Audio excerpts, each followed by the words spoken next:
Read smarter, live better. Introduction. Our world teems with words, a ceaseless cascade from overflowing bookshelves and beckoning digital screens. Yet, for many, the profound promise of reading, the notion that it elevates intellect, deepens wisdom, and sharpens capability, remains an elusive aspiration. You may possess a to-read list that rivals an epic saga in length, a collection of half-devoured volumes gathering dust, and a persistent, knowing sense that despite countless hours spent with pages, the coveted depth of understanding or insight has yet to materialize. This narrative, is it not, is achingly familiar? We are told reading is paramount, that leaders are readers, and so we dutifully engage with books, yearning for some alchemical transformation. Too often, however, we find ourselves more burdened than enlightened, more compelled by obligation than ignited by inspiration. The stark reality is that the very methods by which we've often been taught to read, the ingrained habits we've accumulated, can inadvertently obstruct genuine learning and profound growth. Now, envision a different paradigm. Picture yourself not merely perusing words, but actively absorbing them, forging connections, and seamlessly applying newfound knowledge. Imagine the palpable expansion of your mind with each turning page, the deepening wellspring of your empathy with every narrative encountered, and the incisive honing of your problem-solving prowess with every novel idea embraced. This is no distant fantasy. It is the direct, tangible consequence of embracing what I term strategic reading. This is not about a frantic race through text or the rote memorization of facts destined for an exam that will never arrive. It is a potent, practical methodology for engaging with written material, one that firmly places you in the driver's seat. Strategic reading is about judiciously deploying your time and cognitive resources, about possessing a clear understanding of why you are reading and what specific outcomes you seek. It is about transforming reading from a burdensome chore that saps your energy into an active, fulfilling component of your life that fosters genuine development. Consider it an upgrade to your reading engine, designed to operate with greater speed, smoother efficiency, and a more direct route to your ultimate destination, a more informed, more capable you. Let us first dispel some common misconceptions. Strategic reading is emphatically not about prioritizing speed for its own sake. While an increased reading pace may indeed emerge, it is a welcome byproduct of enhanced efficiency, not the primary objective. The focus lies more on discerning how to silence the mental static that impedes progress, or how a simple visual cue can facilitate the fluid movement of your eyes. Nor does it mandate the completion of every single book you begin. Candidly, many non-fiction works are replete with extraneous material. Strategic readers possess the discernment to recognize when a book has ceased to serve their purpose, and the confidence to set it aside and move onward. You are not failing. You are exercising prudence with your invaluable learning time. Furthermore, it does not necessitate the carving out of vast swaths of time. Reading can be elegantly integrated into your daily rhythm, even during your commute or a brief lunch interlude. The critical factor is not the duration, but the efficacy of its application. Finally, the emphasis is less on attempting to cram every granular detail into your consciousness, and more on grasping the foundational concepts and cultivating the ability to locate information precisely when needed. It is about making knowledge a dynamic, responsive asset. In the unfolding chapters, we shall embark on a shared expedition. We will delve into the captivating science underpinning cognitive learning, uncover the art of selecting texts that promise to profoundly impact your life, and unlock practical techniques for achieving both greater reading efficiency and enhanced comprehension. Subsequently, we will explore methods for solidifying acquired knowledge, ensuring its practical application, and finally, we will cultivate a sustainable, enjoyable reading habit that enriches your daily existence. This book serves as your compass, guiding you to transform reading from a passive pastime into your most formidable instrument for personal evolution. The time has arrived to transcend mere reading and embrace reading with astute purpose, thereby commencing a journey toward a demonstrably better life. The latent potential resides within you, awaiting its liberation. Chapter 1. The Art of Reading. 1. Why reading matters. There are moments in life when a simple act, performed almost unconsciously, becomes the very key to unlocking vast new realms of understanding and capability. For me, that singular act has always been reading. I recall a time, not so long ago, when the very notion of reading felt like an imposition, a scholastic obligation that often devolved into a laborious and frustrating endeavor. Then, a subtle yet profound transformation occurred. It was no sudden revelation, but rather a dawning comprehension that reading, when approached with the proper mindset, ceases to be a Sisyphean task and instead becomes an exhilarating ascent, akin to soaring on the wind. It is a potent, cultivable skill that possesses the power to reshape not merely what you know, but fundamentally, who you are. Consider this. How do we truly apprehend the immensity of the cosmos, the intricate tapestry of history, or the profound complexities of the human heart?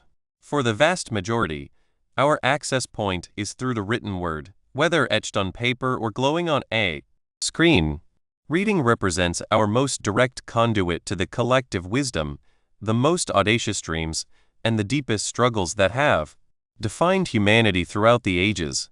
It is akin to engaging in a profound dialogue with the greatest intellects who have ever graced this earth, or stepping into the very skin of individuals whose experiences stand in stark contrast to our own. This is not merely a matter of acquiring facts. It is the very construction of your intellectual architecture. Every word deciphered, every sentence meticulously parsed, is a new brick laid upon the bedrock of your comprehension. This is the genesis of what I term a knowledge bank. Envision your mind as an expansive library. The more you read, the more volumes you contribute to its shelves. These are not inert tomes. They are vibrant repositories of ideas, narratives, and information that illuminate the world around you. When confronted with a challenge or a desire to explore uncharted intellectual territory, you can consult your internal library, retrieving the precise information needed. This capacity to draw upon a diverse reservoir of knowledge is the very essence of intelligence. It is not merely about innate smartness, but about possessing the tools to actively become more intelligent. This is why influential leaders, be they in government, commerce, or community, are invariably voracious readers. They grasp that effective leadership necessitates profound understanding, and understanding is forged through the act of reading. Yet, the profound magic of reading extends far beyond the mere accumulation of data. It is an intrinsically human pursuit that nurtures the soul as much as it sharpens the intellect. When you immerse yourself in a novel, you are not simply following a plot, you are inhabiting another's existence. You feel their elation, their despair, their victories, and their defeats. You walk the distance of their journeys, perceiving the world through their unique lens. This profound act of imaginative empathy is an extraordinary force. It dismantles the artificial barriers between us and them, revealing the shared bedrock of human experience that unites us despite our differences. Consider Mia, a young woman I encountered who grappled with forging connections across diverse social strata.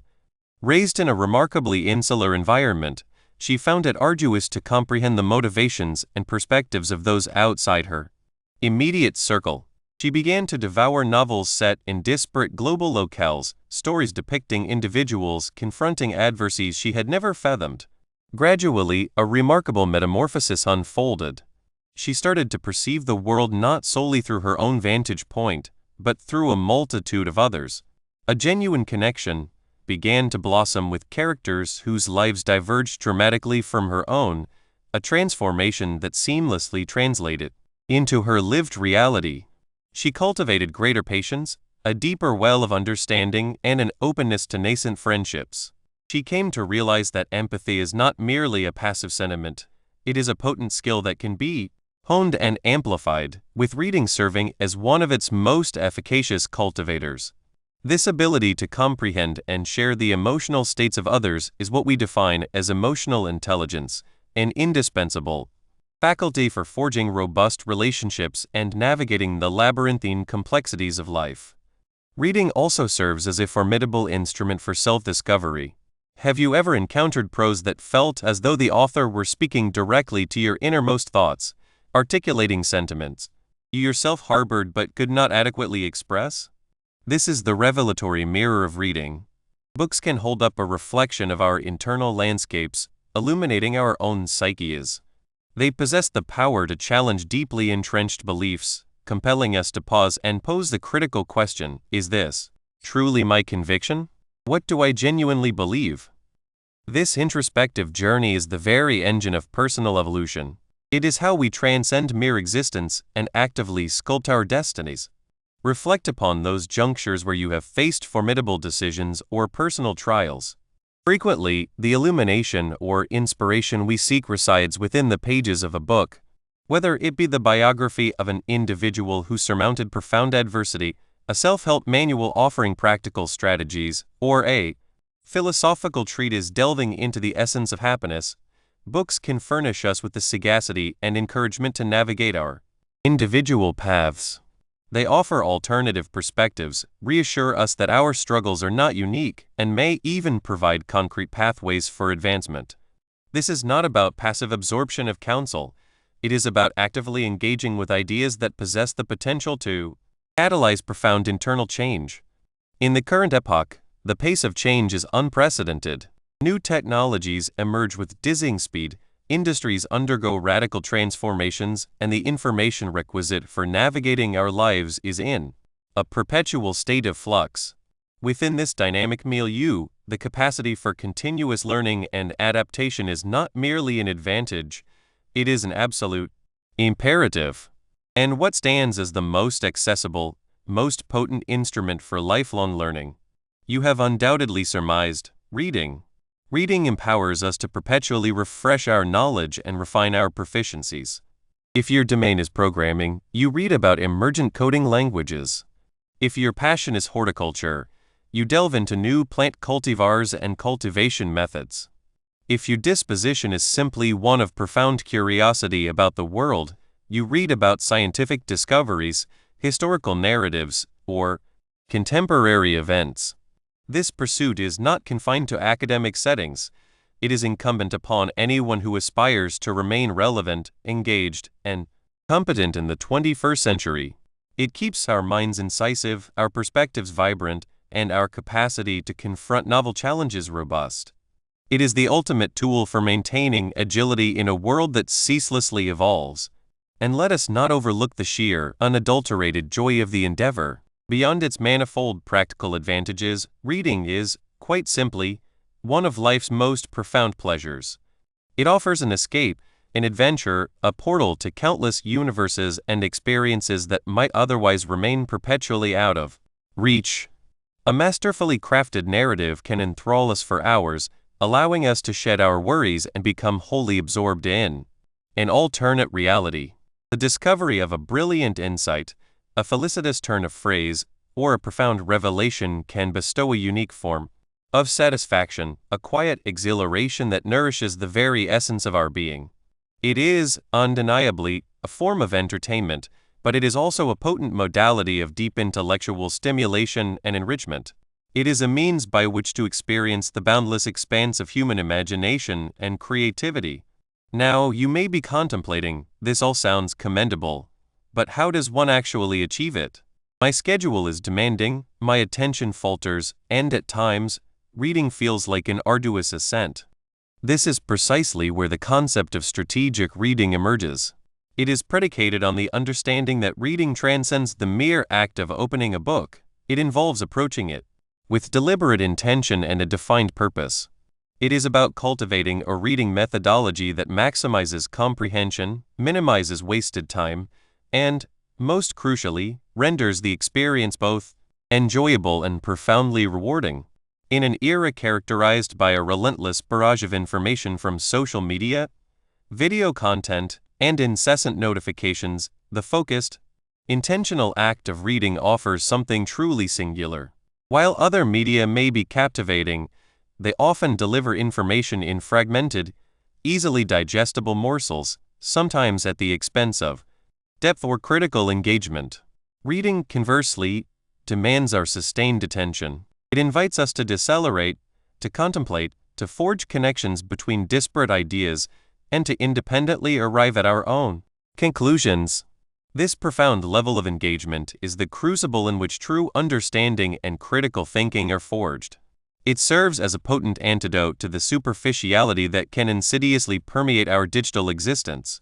The quiet contemplation afforded by reading allows our minds to roam freely, to forge novel associations, and to truly internalize information in a manner that passive scrolling or fleeting video clips often fail to replicate. It is akin to the distinction between a hurried snack and a nourishing, unhurried repast. One assuages immediate hunger, while the other sustains and enriches. Comprehending why reading is paramount constitutes the essential inaugural step. However, the true power resides not merely in appreciating its intrinsic value, but in actively cultivating the skill to engage with it proficiently.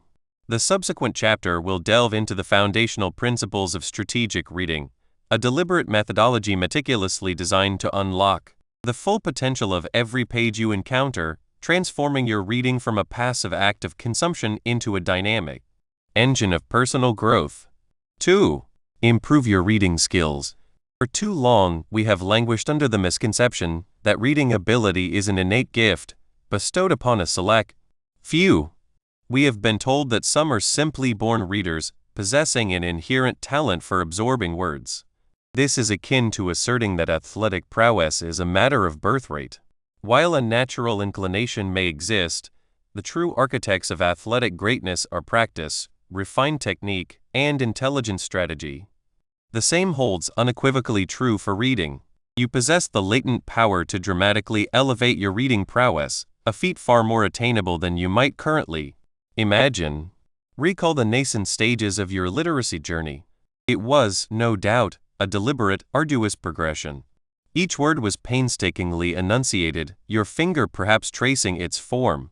This is a perfectly valid genesis, yet for many, these foundational habits have calcified. We have failed to truly evolve our reading. We remain tethered to the reading comprehension of a second grader, while our adult brains possess a far greater capacity. This is precisely where the concept of strategic reading reveals its profound utility. It is not a matter of possessing a secret talent, but rather of embracing astute, efficient methodologies that unleash your cognitive potential.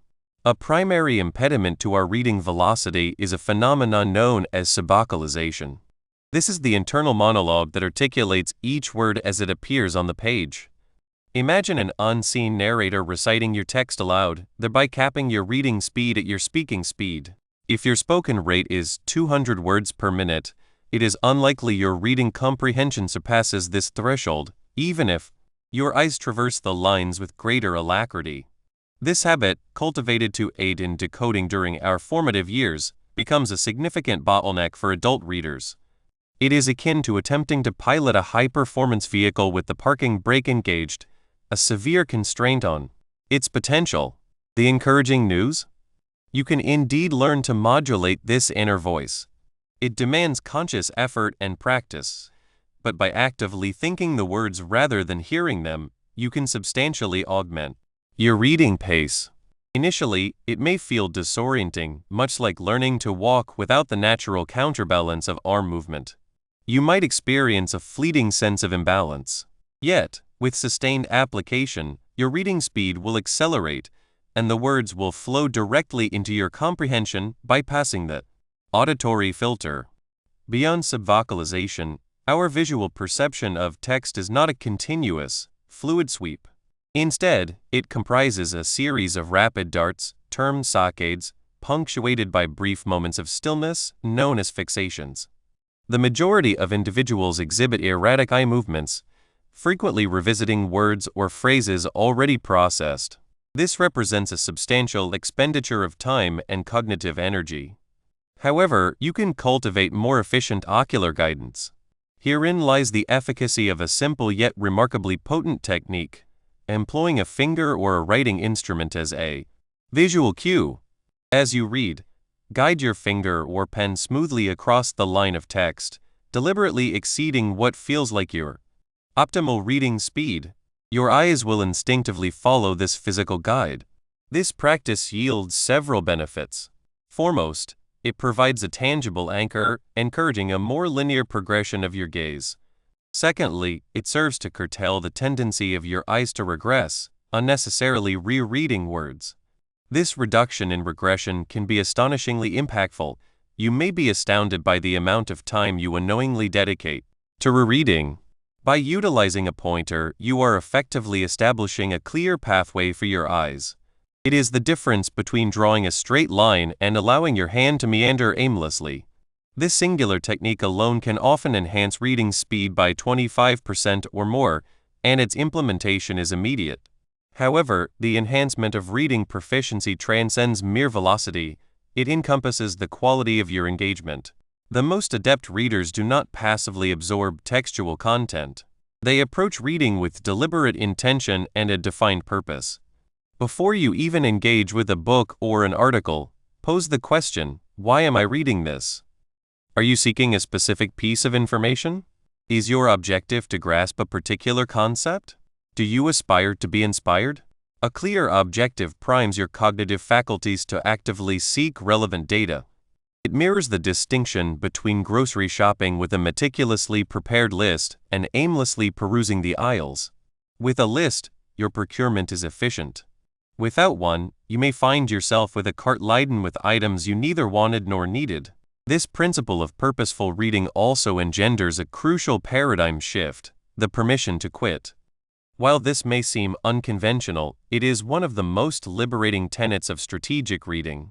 We have been conditioned to believe that completing every book we commence is an obligation, a testament to discipline and commitment. In reality, this often proves to be a profound misallocation of your valuable time. Consider this: how many books have you endured, feeling bored, frustrated, or utterly unproductive? You would not subject yourself to a film you detested, would you? You would cease watching and engage in a more rewarding activity. The same logic should apply to reading. If a book fails to serve your purpose, if it is redundant, poorly executed, or simply fails to resonate, it is entirely acceptable to disengage. Indeed, it is the prudent course of action. Every moment spent on a book that offers no discernible value is a moment that could be invested in one that will. This is not an endorsement of indolence, but rather a strategic optimization of your most precious asset, your time. Consequently, how does one ascertain the opportune moment to set a book aside? This decision necessitates a degree of introspection and candor. Initially, revisit the fundamental objective that prompted you to select the book. Is it still fulfilling that objective? If you embarked upon a nonfiction work with the intention of acquiring knowledge on a specific subject, and having absorbed a significant portion, you find the author merely reiterating the same points in varied language, it is time to progress. You have likely assimilated the core message. Do not permit guilt to intrude. Instead, embrace the empowerment of your decision. You have effectively reclaimed hours that can now be dedicated to endeavors that are more enriching. Many nonfiction texts, in particular, can exhibit a pronounced tendency towards repetition. Authors often feel compelled to meet pagination requirements, leading to extraneous content and unnecessary embellishment. Strategic readers recognize this tendency and are comfortable circumventing such sections or abandoning the book altogether. The objective is to maximize the return on your reading investment. Beyond the practical considerations of speed and selection, the refinement of your reading faculties exerts a profound, cascading influence on your life. When you can read with greater celerity and comprehend with enhanced depth, you unlock access to an expansive universe of knowledge and ideas. This transcends mere academic achievement. It is integral to personal growth. Envision the capacity to rapidly assimilate complex subjects that pique your interest, whether they pertain to a new hobby, a historical epoch, or a scientific revelation. This adaptability and capacity for learning are indispensable in our rapidly evolving world. It bolsters your self-assurance, broadens your perspective, and cultivates a more informed and captivating individual. The skills we are discussing, such as the modulation of subocalization and the efficient guidance of ocular movements, are not superficial tricks. They are fundamental underpinnings of effective learning. They empower you to process information with greater efficacy, enabling you to acquire more knowledge in less time. This augmented learning capacity translates into superior decision-making, a more profound understanding of your surroundings, and ultimately, a richer, more fulfilling existence. It signifies a transition from feeling overwhelmed by the sheer immensity of available information to feeling competent and empowered to navigate it. The psychological impediments to altering our reading habits are frequently rooted in apprehension and ingrained routine. We harbor a fear that discontinuing a book implies laziness or a lack of dedication. We worry about overlooking critical information if we do not meticulously read every word. However, these anxieties are typically unfounded. The crucial information is often concentrated within key passages, and strategic reading equips you with the discernment to locate it. The habit itself exerts a formidable influence. Our brains are predisposed to routine. Adopting new reading methodologies feels unnatural initially, and our cognitive faculties may resist this discomfort. Nevertheless, through consistent application of these novel techniques, you effectively retrain your brain. You forge new, more efficient habits. It is analogous to learning to ride a bicycle. The initial attempts may feel unsteady, but it soon becomes an ingrained, effortless action. Therefore, let us summarize the immediate advantages. You will read with greater speed, enabling you to absorb a larger volume of information. Your comprehension will deepen as you engage with the text actively. Your retention will improve as you learn to concentrate on salient points. And crucially, your enjoyment of reading will increase as it transforms from a chore into an exhilarating expedition, a voyage of discovery. You will approach that ever-expanding stack of books with eagerness, not trepidation. This newfound efficiency and pleasure represent the initial strides toward unlocking the immense potential that reading holds for personal transformation and an elevated quality of life. The mastery of these fundamental techniques, from quieting the internal monologue to judiciously selecting your literary companions, establishes the bedrock for a more efficient and gratifying reading existence. However, speed and discernment constitute only a partial equation. The true artistry of reading, and indeed the pathway to a more fulfilling life, resides not merely in the assimilation of information, but in its genuine retention and application. This brings us to the critical challenge of transmuting what we read into enduring knowledge and actionable wisdom. 3. Efficient reading of nonfiction. There exists within humanity a peculiar brand of obstinacy, a quiet insistence on adhering to established pathways even when those paths feel as arduous as traversing through molasses. A prime instigator of this phenomenon? Our engagement with nonfiction literature. We procure a volume, perhaps a historical chronicle, a guide to the art of sourdough baking, or an erudite treatise, promising to unravel the universe's deepest enigmas. And then, almost instinctively, we fall prey to a pervasive fallacy, the imperative to conclude. This is the persistent whisper, born from years of academic conditioning where assignments mandated the perusal of every single page. It is the internal decree that insists, you must finish this. You acquired it, you commenced it, therefore you are bound to see it through to its very conclusion. Yet, the unvarnished truth, which may at first strike a discordant note of rebellion, is this. This approach is frequently detrimental to the consumption of nonfiction. Most nonfiction works, in their earnestness, are not paragons of concentrated wisdom. They are often replete with extraneous material. They reiterate points. They may contain a handful of brilliant concepts obscured by layers of, let us be frank, superfluous content. Consider this. Have you ever endured a film you recognized as subpar midway through, yet persisted because of the sunk investment of time? The principle is identical. You derive no augmented value, you merely squander more time and, more critically, cultivate a burgeoning antipathy towards the very act of reading. This ingrained habit, this compulsion to absorb every syllable, is a direct antagonist to more astute reading practices. It depletes your precious temporal and cognitive resources, leaving you disheartened and disinclined to engage with another book. So, how does one extricate themselves from this self-imposed confinement? We must embrace strategic reading, and more specifically, cultivate an acute efficiency in our interaction with nonfiction. The inaugural implement in your intellectual armamentarium is the unassuming table of contents. It transcends a mere enumeration of chapters. It is a cartographical representation. Prior to ingesting even a solitary sentence of the main body, dedicate a few moments to its perusal. What are the chapter headings? Do they align with your informational objectives? Are there chapters that appear to tread similar conceptual ground? This serves as your initial sifting mechanism. Your objective is not to exhaust every word within every chapter. Your aim is to unearth the information pertinent to your needs. Imagine, for instance, you are perusing a volume on productivity. Your aspiration is not to become an archivist of productivity literature. Rather, you likely seek a select number of actionable strategies to enhance your output.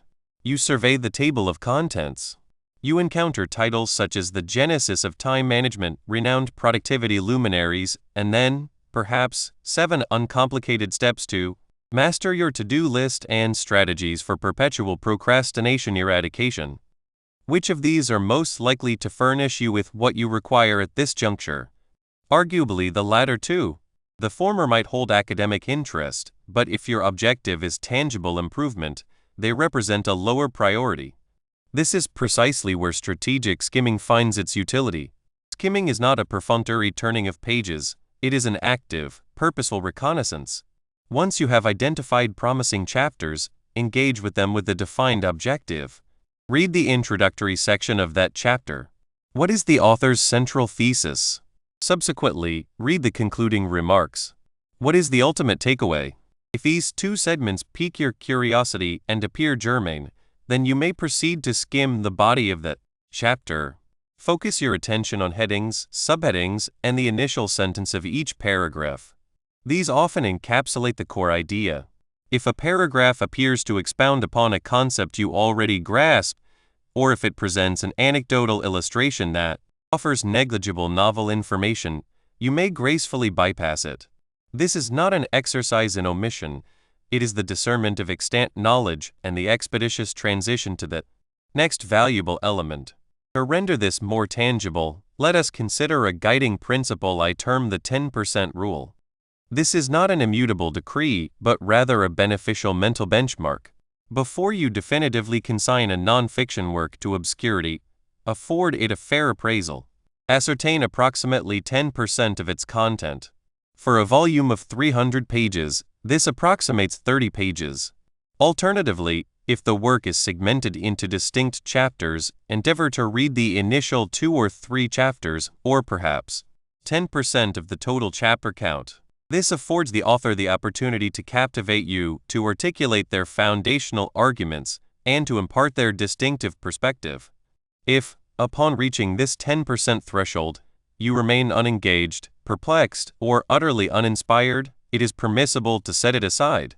You have not failed. You have executed a judicious decision to allocate your learning resources elsewhere. This heuristic assists in surmounting the psychological impediment of guilt associated with incomplete engagement.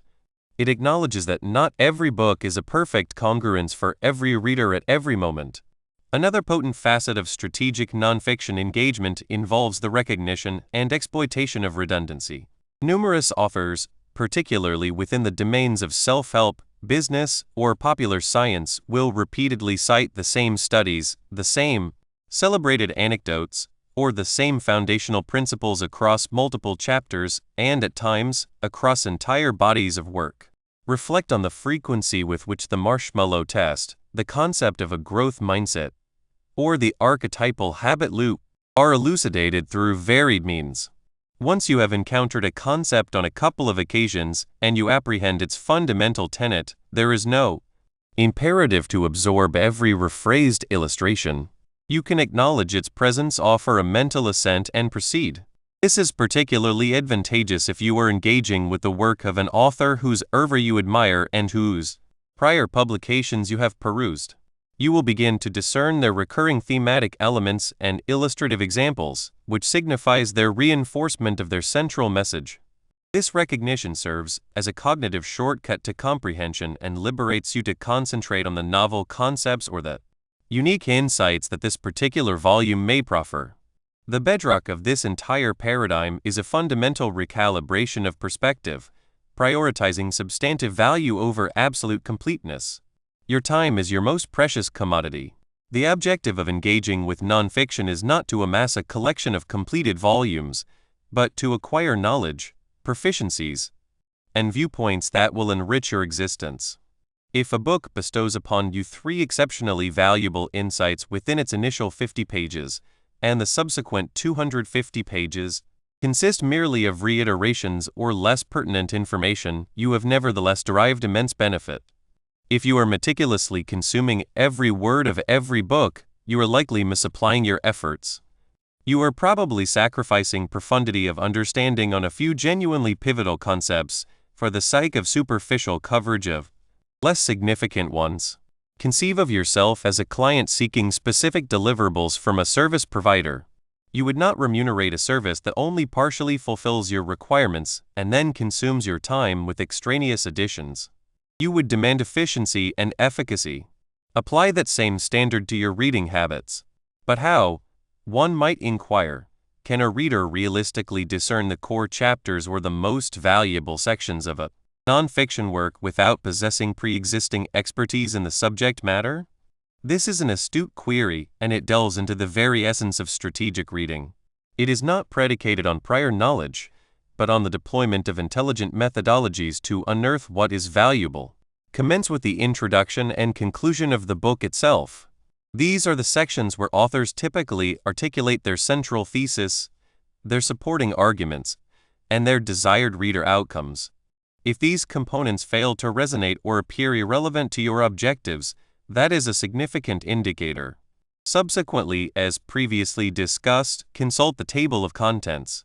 Identify chapters that directly address your interrogations or the proficiencies you aim to cultivate.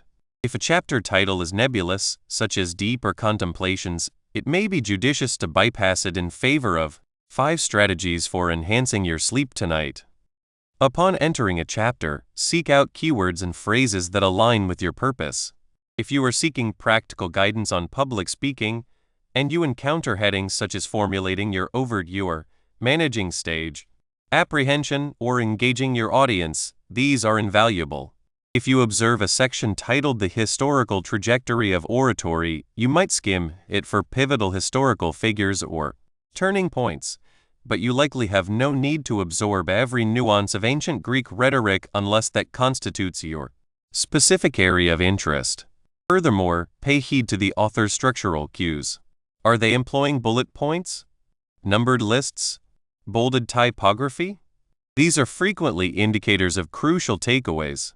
The initial sentence of a paragraph, as previously noted, typically functions as the topic sentence, encapsulating the paragraph's primary assertion.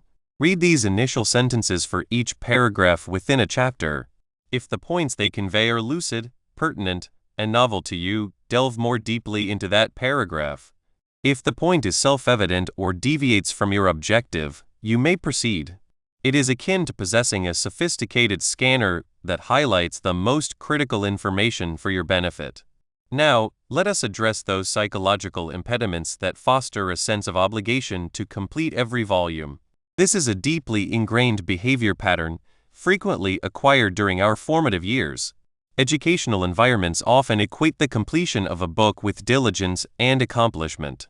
There is also a pervasive fear of missing out, the apprehension that the singular crucial piece of information you require resides on page 257, and its omission will render you perpetually uninformed.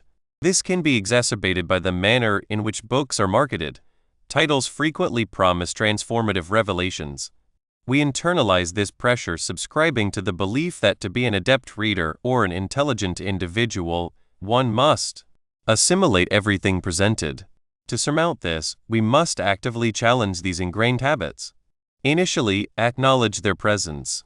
Recognize the pang of guilt that arises when you set a book aside. Understand that this is a learned response, not an inherent truth. Subsequently, consciously reframe your reading experience. Rather than perceiving it as an obligation, view it as an opportunity. You are investing your time and attention in exchange for knowledge and personal growth. If this exchange is not yielding satisfactory results, it is your prerogative, and indeed your responsibility to yourself, to renegotiate the terms. Practice articulating to yourself, "This book is not serving my current objectives." This is a statement of fact, not an admission of failure.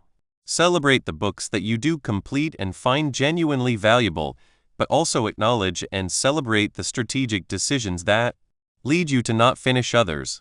Each instance you disengage from a book that is not conducive to your progress, you are liberating temporal and cognitive resources for books that will be. The objective is to make your reading life a conduit for your benefit, not the inverse. Ultimately, the efficacy of strategic reading in the realm of nonfiction hinges upon a foundation of respect. Respect for your own temporal allotment, respect for your personal learning objectives, and respect for the fact that you are the ultimate arbiter of what information holds value for you. You are not a passive recipient, you are an active participant in your own intellectual development.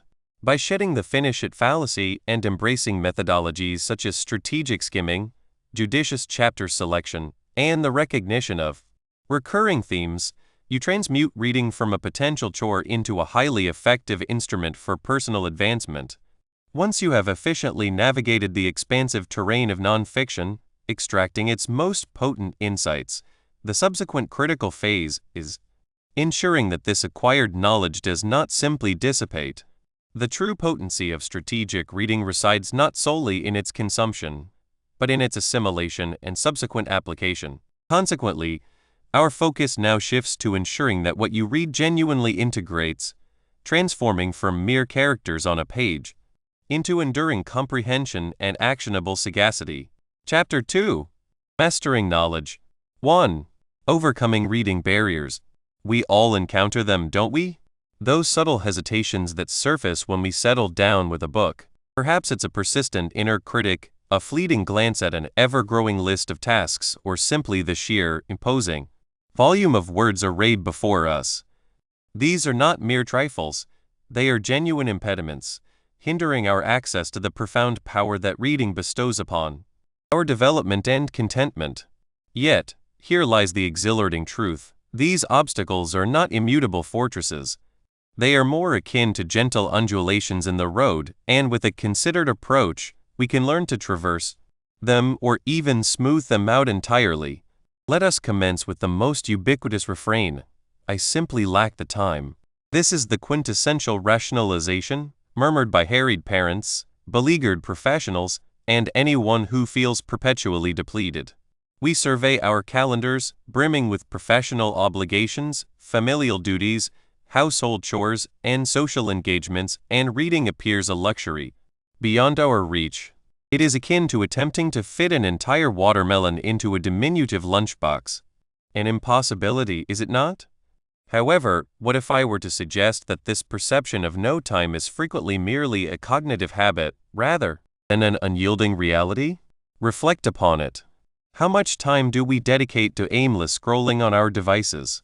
How many minutes dissipate during our commutes, while awaiting service, or even in those quiescent moments preceding slumber? The verity is, we all possess interstitial periods. The artifice lies not in discovering additional time, but rather in reclaiming the time we presently command and employing it with discernment. Strategic reading is fundamentally about integrating reading into your existence, not the reverse. It is portable, adaptable, and accessible in any locale. Consider this: if you were to allocate a mere 15 minutes each day to reading, perhaps during your bus journey, your midday respite, or while a meal simmers, that amounts to over 90 hours of reading annually. 90 hours. Sufficient time to peruse a multitude of volumes. It is astonishing how much can be achieved through modest, consistent endeavors. We are not advocating for the appropriation of vast, uninterrupted segments of time. We are proposing the transformation of those fleeting intervals, typically filled with passive diversions, into opportunities for active erudition and enjoyment. It is a recalibration of perspective, shifting from I have no time to when can I create an opening for this? And frequently, the answer is immediate, with the chosen text at hand or within digital reach. Next, we confront the subtle yet formidable imposition, the compulsion to finish the book. For a significant portion of us, particularly those educated within traditional frameworks, completing a book equates to completing a marathon. We feel an intrinsic obligation to traverse every single page, from the inaugural word to the concluding punctuation. This is especially pertinent to nonfiction. We acquired it, we commenced it, and thus, by all rights, we are behost to conclude it, even if the experience feels akin to wading through viscous mire. Yet, here lies an unvarnished truth: the majority of non-fiction works are replete with superfluity. Indeed, I assert it. Many volumes reiterate points, diverge into tangential discussions, or present information in a manner that fails to resonate. To compel oneself to absorb every word of a book that is not serving your purpose constitutes a prodigious squandering of your valuable time and mental faculties. It is akin to enduring a lamentable cinematic production solely because one has purchased a ticket. You would not countenance such a scenario, would you? You would depart. Strategic reading encourages precisely this course of action with literature. We must redefine the very essence of reading a book. It does not invariably entail a linear, cover-to-cover expedition. For nonfiction, in particular, it is about extracting the inherent value. If a chapter holds no relevance to your objectives or curiosities, or if the author is laboring a point they have already articulated multiple times, it is entirely permissible to bypass it. You may skim sections, advance ahead, or even determine that a book warrants no further investment after perusing a mere 10% of its content. This is not indolence. It is efficiency. It is a demonstration of respect for your personal learning trajectory, ensuring that your reading time is dedicated to material that genuinely contributes to your advancement. This principle of judicious selection and the discernment of when to progress is the very bedrock of strategic reading, liberating you from antiquated habits and empowering you to embrace a mode of learning that is both pleasurable and impactful. Then there are the ingrained behaviors, carried over from years past, learned within the confines of educational institutions, which feel like the correct method of reading. I speak of the inherent inefficacy of passive learning strategies. For an extended period, we have been indoctrinated with the notion that proficient reading necessitates diligent annotation and meticulous note-taking. We scrupulously underscore sentences, populate margins with marginalia, and subsequently dedicate hours to transcribing these annotations into dedicated notebooks. We derive a sense of purpose from these actions, as if truly internalizing the material. However, the discomforting reality is this: for the vast majority, these practices prove largely ineffectual for genuine retention and comprehension. Highlighting, in particular, can foster an illusory sense of engagement. You are marking words on a page, but are you truly processing their import? Are you forging connections with your existing knowledge base? More often than not, highlighting devolves into a passive exercise, a means of feigning productivity without profound engagement with the text. And note-taking, while possessing potential utility, frequently degenerates into mere transcription rather than active synthesis. We become so preoccupied with recording the author's pronouncements that we neglect to contemplate their implications for ourselves. These methodologies were frequently conceived for examinations and assessments, for the memorization of facts for a delimited duration. They were not engineered for profound, enduring comprehension or practical application. Strategic reading challenges these obsolescent practices. It impels you to transcend mere passive marking and embrace active engagement. Rather than simply highlighting, pose questions to yourself as you read. Instead of merely taking notes, endeavor to articulate concepts in your own vernacular or contemplate avenues for applying what you are acquiring. This transition from passive absorption to active processing is paramount for transforming reading into an instrument of genuine personal growth, rather than a purely academic undertaking. Now, let us address a concept that may initially appear somewhat unconventional: the cognitive burden of singular focus and the potency of multi-reading. The prevailing belief is that to read effectively, one must concentrate on a single book, a solitary subject, a singular topic at any given juncture. We perceive the simultaneous immersion in multiple volumes as a precursor to confusion, a marker of a fragmented intellect. But what if I were to posit that engaging with several books concurrently can actually enhance engagement, avert burnout, and render your overall reading experience more enriching and efficient? Consider this. At times, you may find yourself inclined towards a light, diverting novel. On other occasions, you might desire to delve deeply into a complex historical narrative. And then there are those moments when you are engaged in a specific project and require consultation with several distinct reference works. The attempts to rigidly adhere to a single book when your disposition or requirements shift can engender frustration and ennui. When you encounter an impasse with one volume, rather than abandoning the endeavor, you can simply transition to another. This sustains mental stimulation and engagement. Strategic reading advocates for this approach. You might have a work of fiction by your bedside, a biography in your satchel for your commute, and a thought-provoking non-fiction text on your desk for focused study. The crux lies in possessing books that cater to diverse mental states and objectives. This multi-reading paradigm does not inherently imply diminished retention. In fact, by alternating between subjects, you can often circumvent mental fatigue and approach each text with renewed perspective. It is about comprehending that your brain is not a single-track railway. It is capable of undertaking multiple journeys, and, at times, switching tracks represents the most efficacious route to your destination. It is a means of rendering reading a dynamic and pleasurable facet of your life, rather than a monotonous obligation. Beyond these prevalent external impediments, we also encounter internal barriers that frequently impede our progress. These are the insidious whispers of self-doubt, the relentless pursuit of perfection, and the quiet apprehension of inadequacy. You might pick up a book and immediately concede, "This is beyond my capacity," or "I am not sufficiently astute to grasp this."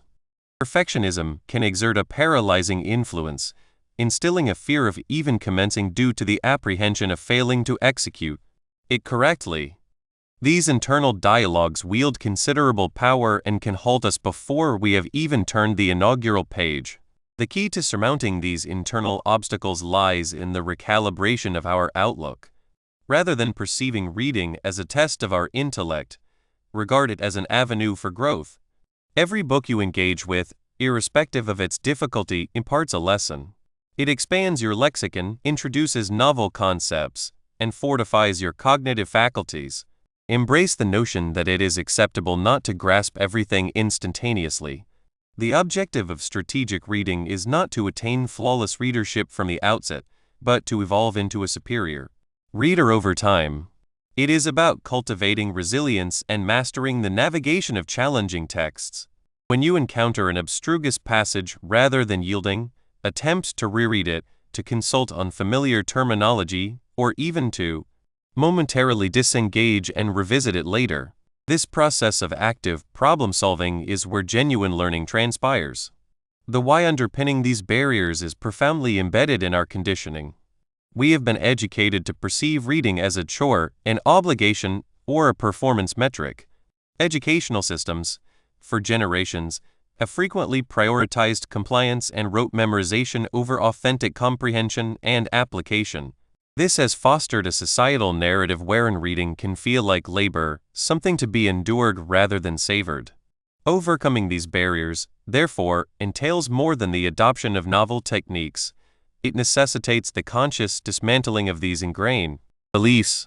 It is about reclaiming reading as a potent instrument for personal advancement, a wellspring of delight, and an indispensable skill for navigating life's intricate tapestry. When we shift our focus from the mere consumption of words to the active extraction of value and the application of knowledge, we transmute reading from a burden into a boundless reservoir of potential. Having identified and begun to dismantle the common obstacles that lie between us and effective reading, the subsequent critical phase is to ensure that the knowledge we acquire does not simply pass through us unimpeded. It is time to explore methods for making that knowledge indelible, transforming what we read into enduring wisdom and actionable insight. 2. Benefits of reading multiple books. Let us be candid. For an extended period, my conception of reading involved a solitary pursuit, hunched over a single volume, driven by an almost defiant resolve to extract every last kernel of wisdom before daring to embark upon another. It felt akin to a marathon, and one would hardly undertake such a feat by sprinting a mile then pausing for a restorative nap, only to resume the frantic pace, would they? The established protocol dictates adherence to the course, one measured stride after another, until the finish line is breached. Is this not the very pedagogy we are imparted? One book at a time. Its completion signifies a transition. Yet, within this dedication to the written word, a subtle revelation has unfurled over years of ardent engagement, a secret that has fundamentally reshaped my trajectory of learning and personal evolution. Often, the most expedient route to a destination is to traverse several paths concurrently. This is the profound efficacy of engaging with multiple texts simultaneously. While it may strike some as unorthodox, perhaps even bordering on the chaotic, I assure you it stands as one of the most potent instruments within our arsenal of strategic reading. Envision your intellect as a verdant expanse, a garden awaiting cultivation. If one were to sow solely a single variety of seed, the resultant bloom would be singular in its expression, a panorama of a solitary hue. While undeniably possessing its own beauty, it would, by its very nature, lack a certain dimension. Now, consider the alternative: the deliberate sowing of a diverse array of seeds, the effervescent charm of daisies, the introspective depth of roses, the statuesque resilience of sunflowers, and perhaps even a scattering of aromatic herbs to imbue the landscape with a piquant complexity. The outcome? A garden of unparalleled vibrancy, intricate tapestry, and far greater allure. These varied flora, in their symbiotic existence, attract a broader spectrum of pollinators and present an ever-shifting tableau of color and texture. Your cognitive landscape operates upon a remarkably analogous principle, transcending monotony and cultivating sustained interest. Let us commence with the most immediately apparent advantage: the preservation of intellectual vitality. Have you ever found yourself gazing passively at a page, your eyes tracing the formations of letters while your mind drifts to the evening's repast or an errant email yet unsent? This is your mind's subtle signal of incipient fatigue. To immerse oneself in a solitary book for extended durations can feel akin to consuming the same uninspired fare day after day. Your capacity for sustained attention diminishes, your comprehension falters, and before you are fully aware, you are merely performing the motions of reading. When you embrace the practice of engaging with 2, 3, or even 4 distinct volumes, this pervasive issue largely dissipates. Imagine you are engrossed in a particularly dense historical treatise, and a palpable heaviness begins to descend upon your eyelids. Rather than coercing yourself to persevere against this tide of weariness, you possess the option to seamlessly transition to that captivating novel you have been anticipating, or to that practical manual addressing a subject of burgeoning curiosity. Instantly, your cognitive faculties are revitalized with a surge of novel stimulation. It is akin to exchanging a laborious, incremental ascent for a brisk, invigorating stride, or shifting from the intricate challenge of a puzzle to the effortless flow of a convivial conversation. This mental diversification transcends the mere evasion of tedium. It is an active cultivation of alertness and engagement. Each book proffers a distinct form of cognitive exertion, a unique vantage point, a different cadence. This sustained variety ensures your mind remains sharper, your presence more acute, and your receptivity to learning, ultimately, amplified, expediting comprehension through ideational cross-pollination.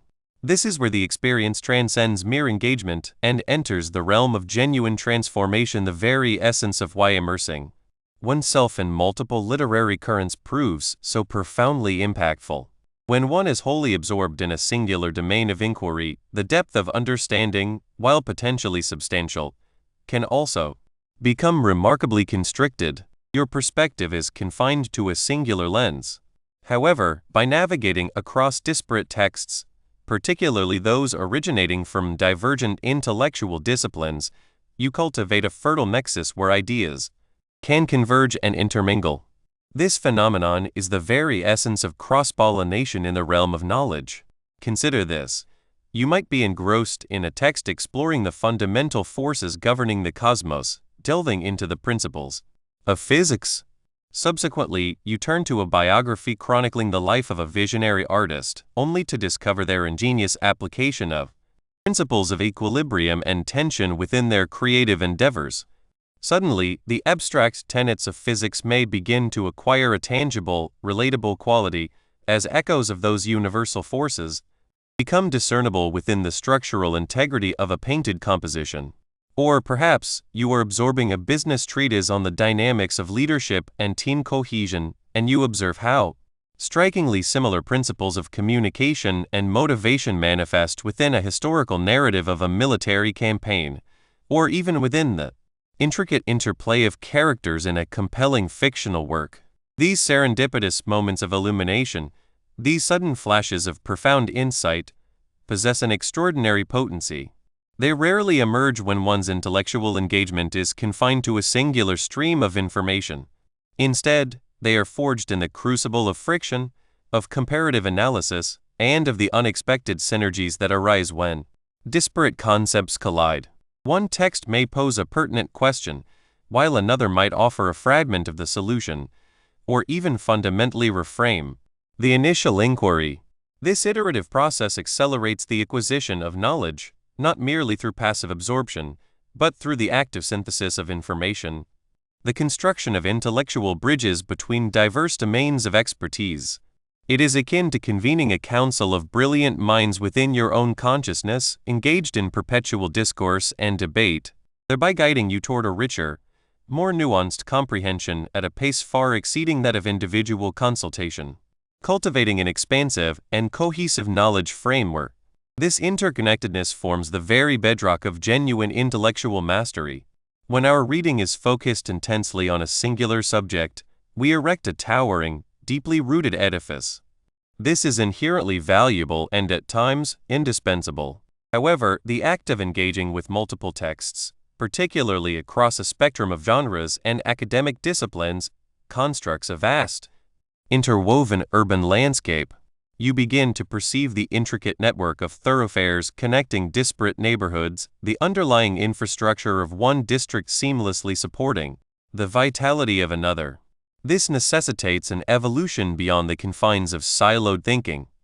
Siloed thinking is characterized by an abundance of specialized knowledge within a narrow purview, coupled with a struggle to perceive its integration into the broader context. One might possess an exceptional understanding of, for instance, the artisanal techniques employed in the creation of ancient Roman pottery, yet remain oblivious to the influence of trade routes on their development or their subsequent impact on later ceramic traditions. By venturing across disciplinary boundaries, you commence the construction of a mental cartography where knowledge is not merely a collection of discrete facts, but a dynamic web of interconnected relationships. A historical account may elucidate the economic forces that shaped a particular epoch. A novel from that same historical period can then imbue those economic forces with palpable life through the lived experiences of its fictional protagonists. A scientific article might detail a groundbreaking technological innovation, while a philosophical treatise explores the ethical ramifications of that very advancement. When you engage with these varied perspectives concurrently, you transcend the mere acquisition of knowledge in history, literature, economics, and science. You gain an understanding of their profound interdependence. This fosters a holistic comprehension, rendering you a more adaptable, perspicacious, and well-rounded thinker. This integrated knowledge base is the very foundation upon which you can confront complex challenges with a panoramic perspective and articulate your insights with enhanced efficacy, drawing upon a profound reservoir of understanding, enhancing problem-solving prowess and fostering ingenuity. We now arrive at a truly remarkable dividend, the augmentation of creative faculties and the refinement of problem-solving capabilities. When your cognitive apparatus becomes adept at navigating multiple viewpoints, processing diverse informational streams, and forging connections between them, it develops an extraordinary proficiency in devising novel solutions. You are, in essence, training your mind to become a virtuoso of association. Consider the discipline of music. Musicians dedicate countless hours to the meticulous practice of scales, chords, and technical exercises, the fundamental building blocks. Yet, The true artistry emerges during improvisation, when these cultivated elements are woven into something entirely new and spontaneous. Engaging with multiple texts serves as this foundational practice for your intellect. When confronted with a challenge, whether it be a professional impediment, a personal quandary, or a creative impasse, your mind does not merely search its archives for a single, pre-packaged resolution. Instead, it can draw upon an expansive wellspring of disparate ideas, illustrative analogies, and conceptual frameworks. You might recall a strategic approach outlined in a leadership manual, synergize it with a historical precedent of resilience you encountered, and subsequently apply a principle of systems thinking gleaned from a scientific exposition. The solution that materializes is frequently more innovative and effective precisely because it is constructed from multiple, unexpected constituent parts. This is not a pursuit of rote memorization, it is the cultivation of mental agility, a cognitive flexibility that empowers you to approach challenges from fresh perspectives and to generate creative concepts that might otherwise elude detection. It is akin to equipping yourself with a significantly broader palette of colors, enabling the creation of richer and more original artistic expressions. Maximizing learning efficacy, a counterintuitive efficiency. Now, I anticipate a certain degree of skepticism, but will not the engagement with multiple texts lead to confusion? Will I not retain less, or merely acquire a superficial grasp of the material? This is a perfectly valid apprehension, and it brings us to a pivotal consideration within the framework of strategic reading. The efficacy lies not solely in the quantity of books consumed, but in the manner of their engagement. While we shall delve more deeply into the management of this aspect subsequently, for the present, let us focus on the dimension of efficiency. It may appear, at first glance, that progressing through a single book from its inception to its conclusion represents the most direct and efficient route. However, consider the scenario where that particular volume proves arid, excessively repetitive, or simply fails to resonate with your cognitive wavelength. You might then find yourself expending hours in arduous perusal, experiencing frustration, and absorbing minimal knowledge. Your intellect, in essence, resists the assimilation of information because its presentation lacks the necessary resonance. When you have a selection of multiple texts at your disposal, you can strategically align your reading with your peak cognitive states. If you are feeling particularly energetic and analytical, you can tackle that demanding nonfiction work. When a mental respite or a different form of intellectual stimulation is required, you can transition to a novel or a more accessible volume. This flexibility ensures a consistently higher level of engagement and overall productivity. You are not squandering valuable time forcing yourself to engage with material for which your mind is not currently receptive. Instead, you are consistently interacting with content that your intellect is predisposed to assimilate. Furthermore, this approach cultivates a heightened discernment for when a particular book is not serving your needs. It is imperative to remember that not every book constitutes a literary masterpiece, and indeed, not every book is intended for your consumption at this precise moment. The availability of multiple texts affords you the liberty to acknowledge this is not proving beneficial at present, and to transition without the burden of perceived failure. You retain the option to revisit it at a later juncture, or perhaps never. This selective engagement, a foundational tenet of strategic reading, guarantees that your reading time is optimally allocated to material that genuinely enriches your understanding and sustains your motivation. It is about harmonizing with your brain's inherent rhythms, rather than working against them, to achieve a more profound and efficient learning experience. Navigating the currents, circumventing potential pitfalls. Undoubtedly, like any strategy of considerable power, the practice of engaging with multiple texts presents its own unique set of potential challenges. It is not an unbridled indulgence. It necessitates a degree of judicious planning and introspective awareness. The most significant peril is information overload, the sensation of being adrift in a vast ocean of facts and concepts, without a discernible compass. Another concern is superficiality, a tendency to skim across the surface of numerous subjects without achieving genuine depth of comprehension in any Therefore, how do we effectively navigate these currents and ensure we are truly cultivating mastery rather than merely accumulating titles? Firstly, cultivate intentionality in your selections. Do not indiscriminately select any volume that captures your fleeting attention.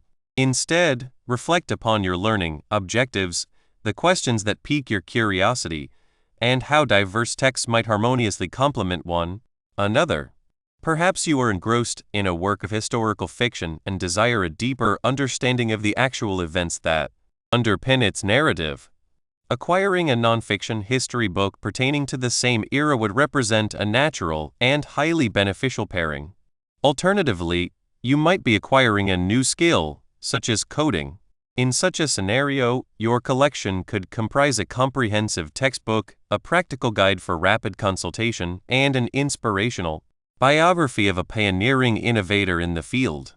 This carefully curated assemblage ensures that each volume serves a distinct purpose and contributes meaningfully to a broader learning objective. Secondly, leverage your strategic reading proficiencies to effectively manage the cognitive load. This implies a commitment to judicious selection. You are not obligated to meticulously read every single word of every book. Employ techniques such as skimming chapter introductions, concluding remarks, and headings to identify the most pertinent sections. This is not an exercise in indolence. It is an optimization of efficiency. Your objective is to discern the core ideas that will facilitate the synthesis of your diverse reading streams. Thirdly, and this is of paramount importance, meticulously document your intellectual journey. This is where the practice of note-taking, even in its most rudimentary form, becomes an invaluable asset. It need not be an elaborate undertaking. A simple journal in which you record salient ideas, the connections you forge between different texts, or the emergent questions that arise can prove remarkably potent. When you encounter a concept within book that evokes a resonance with something you have encountered in book B, make a deliberate note of this association. This act of inscription solidifies the connection within your cognitive framework and generates a personalized index of your learning. This is the mechanism by which you transition from disparate pieces of information to a cohesive and integrated understanding. You are actively constructing your mental map, charting the intricate relationships that exist between diverse territories of knowledge. Finally, exercise patience with yourself. The attainment of knowledge is an evolutionary process, not a frantic competition. The ultimate objective is not the rapid depletion of book pages, but the cultivation of a profound and applicable understanding. It is entirely conceivable that a crucial connection between two texts will only become luminously clear weeks or even months after their respective readings. This is perfectly acceptable. The intellectual seeds you have sown will continue to. 3. Effective study techniques. We've all endured it, haven't we?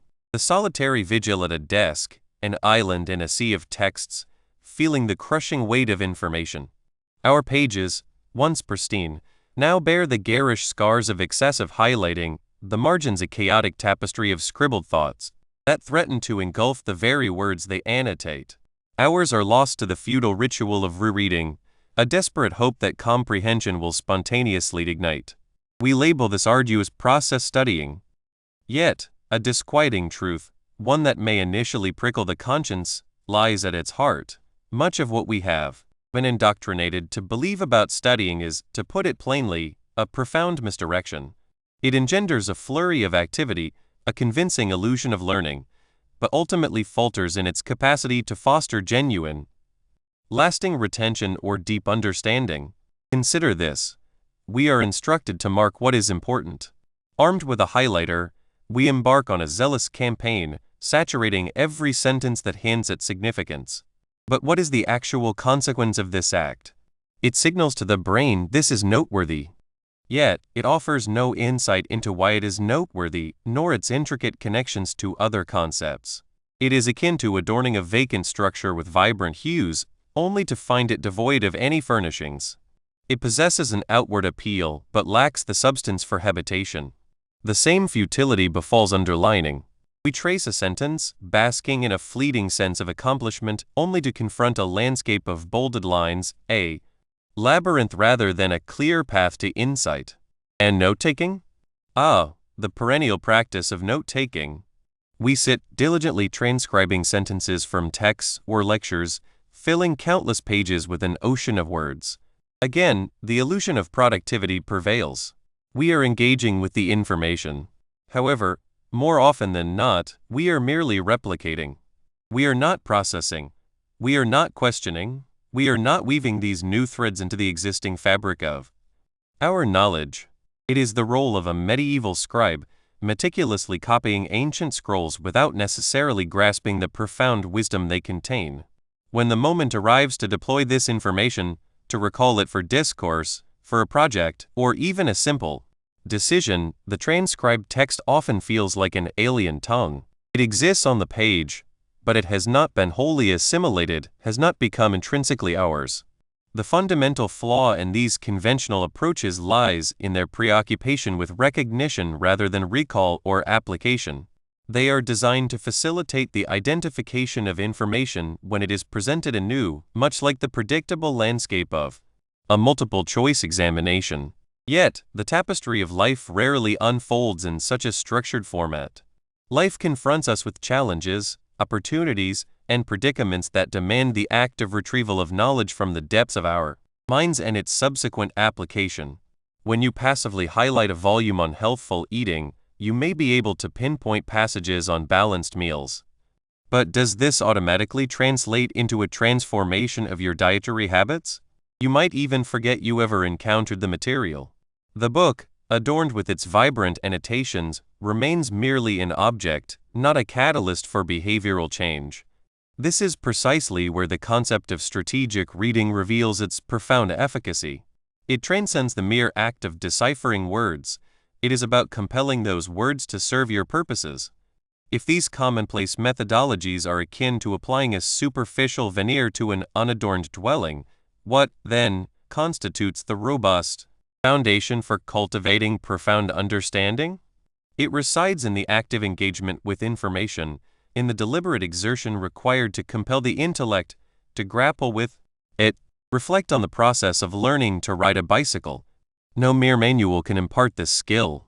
It necessitates mounting the machine, experiencing the initial instability, perhaps even a tumble, but, crucially, the persistent attempt to pedal, to steer. You are actively doing. True learning, in its most potent form, mirrors this very dynamic. The most potent mechanism for solidifying information is not found in endless review, but in the deliberate endeavor to recall it. This is the essence of active recall. Forsaking the rereading of notes, attempt instead to set the book aside and articulate the central premise to yourself, or even to an imagined confidant. What were the pivotal 3 points?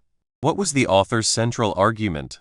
This act of retrieval serves as a rigorous exercise for the mind.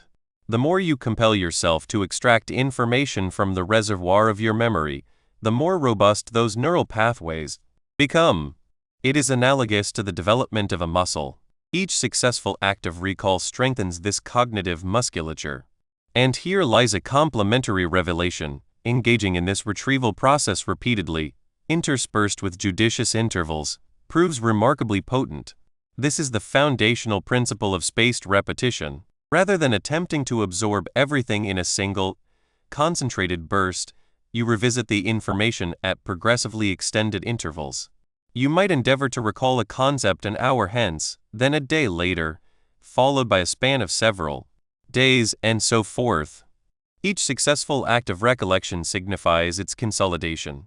If you encounter difficulty, it serves as a signal to revisit the material with greater immediacy. This is not about rote memorization for an imminent examination. It is about cultivating knowledge that endures for years. While we shall refrain from delving into the intricate terminology of memory science, the underlying principle is elegantly simple, deliberate. Effort to remember, strategically disseminated over time, reigns supreme. However, perhaps the most transformative and practical avenue to truly possess what you read, to render it indelible, is to actively employ it. This is the ultimate retention tool. If you acquire knowledge of a novel culinary technique, put it into practice. If you encounter an account of a historical event that illuminates contemporary affairs, contemplate how it reshapes your perspective. If you discover a principle of effective communication, consciously strive to integrate it into your subsequent interactions.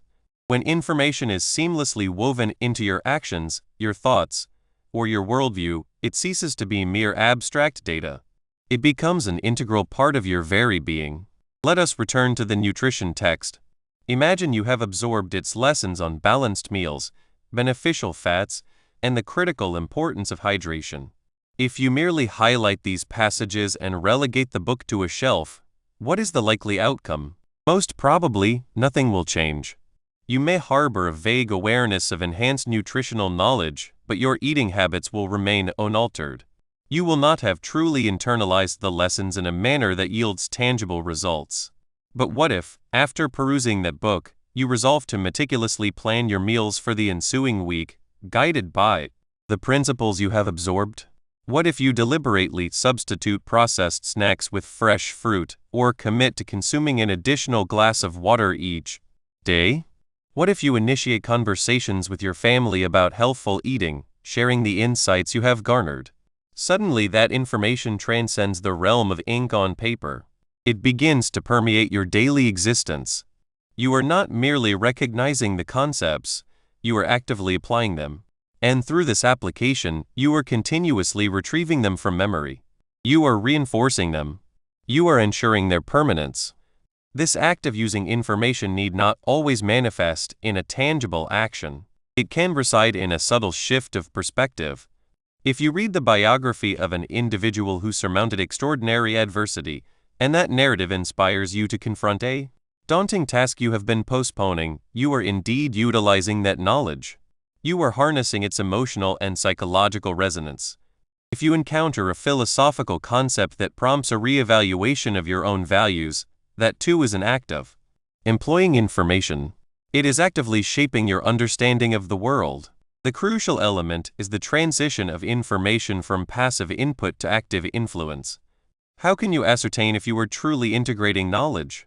It becomes evident when your thought processes begin to echo what you have read, or when you spontaneously apply a concept without consciously recalling its source. It is when a piece of information surfaces unbidden, offering assistance in problem solving or clarifying a situation. It is when your perception of the world has undergone a subtle, or perhaps not so subtle, transformation due to your reading. You may find yourself making more judicious decisions, engaging in more profound conversations, or simply navigating life with an enhanced sense of clarity. In our contemporary era, we are inundated with an unprecedented volume of information. The endeavor to commit everything to memory is not only an insurmountable task, but also a monumental squandering of cognitive energy. This is where the true brilliance of strategic reading comes to the fore. It is not merely about reading with efficiency, it is about exercising discernment in what you consume and how you manage the knowledge you acquire. One of the most formidable skills you can cultivate is not the capacity to recall every isolated fact, but rather the ability to swiftly and effectively locate the precise information you require, precisely when you require it. Consider the most brilliant individuals you know or admire. Do they impress you with their ability to recite obscure trivia? Or do they command your respect through their adeptness at forging connections between ideas, their prowess in problem solving, their capacity for innovation? More often than not, it is the latter. They possess a vast internal repository, certainly, but they are also equipped with an exceptional organizational system. They know precisely where to locate information. They have meticulously curated resources, impeccably organized notes, and a mental cartography of where different pieces of knowledge reside. They comprehend that true mastery is not predicated on memorizing every text, but on possessing the acumen to access and synthesize the information that truly matters. For instance, when I embark on writing an article or a chapter, I do not rely solely on the immediate retrieval from my memory. I have established systems in place. I maintain notes, digital archives, and an array of bookmarks. When a specific statistic, a poignant quote, or a detailed explication of a concept is needed, I possess the knowledge of how to procure it. This practice liberates an immense reservoir of time and mental exertion. It empowers me to concentrate on the higher-order task of structuring my thoughts and communicating with efficacy, rather than becoming ensnared in the minutiae of recall. This represents a pivotal realization for anyone aspiring to study more intelligently and live more effectively. The ultimate objective should not be to transform into a living encyclopedia of memorized facts. That is an anachronistic paradigm, more suited to an epoch when information was scarce and access was arduous. Today, information is ubiquitous. Your unique superpower lies in your capacity to navigate this vast ocean of data, to discern its intrinsic value, to integrate it into your understanding, and to have it readily accessible at your fingertips. It is about cultivating the role of an expert curator and synthesizer of knowledge, rather than merely a passive recipient.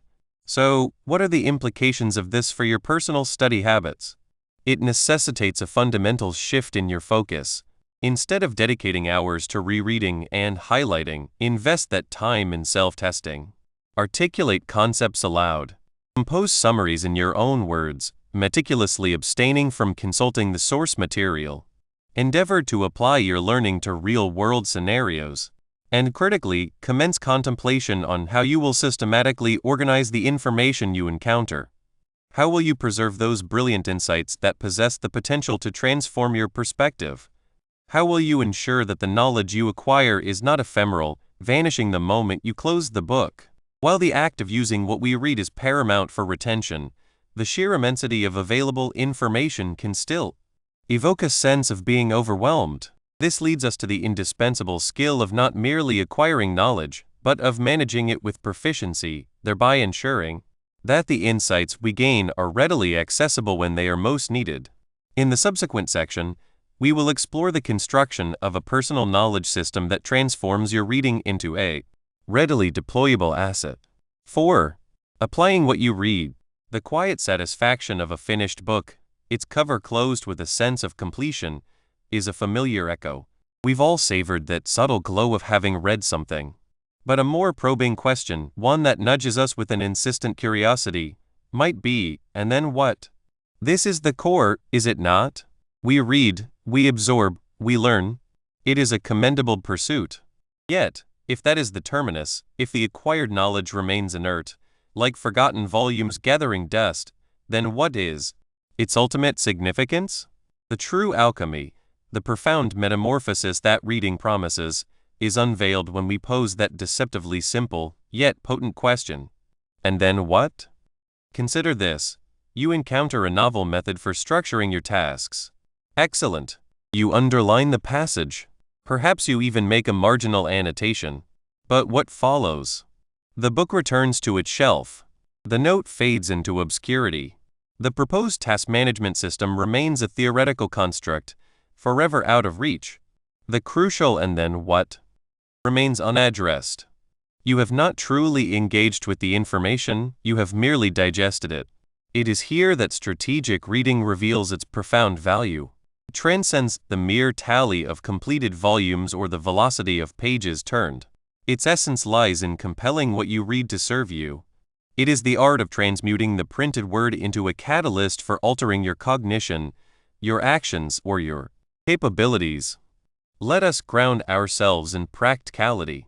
Imagine you are engrossed in a discussion of anchoring, a common psychological phenomenon where an initial information disproportionately shapes subsequent judgments. The text elucidates the concept, perhaps offering illustrative scenarios. The passive reader might offer a perfunctory nod, a fleeting thought of intriguing, and then move on. But the strategic reader? They interrogate. And then what? What are the implications for my negotiation tactics? How should I approach sales propositions? What pricing strategies can I devise for my own endeavors? How does this influence my own decision-making when confronted with an initial price point? Suddenly, an abstract principle transforms into a tangible instrument, a lens through which to scrutinize daily encounters. You begin to perceive anchoring manifesting ubiquitously. You develop a heightened awareness of its deployment against you, and you can then ethically and judiciously employ it yourself when warranted. You have ascended from mere awareness to active application. This is the transformative leap. This is not an endeavor to commit every minutiae from every page to memory.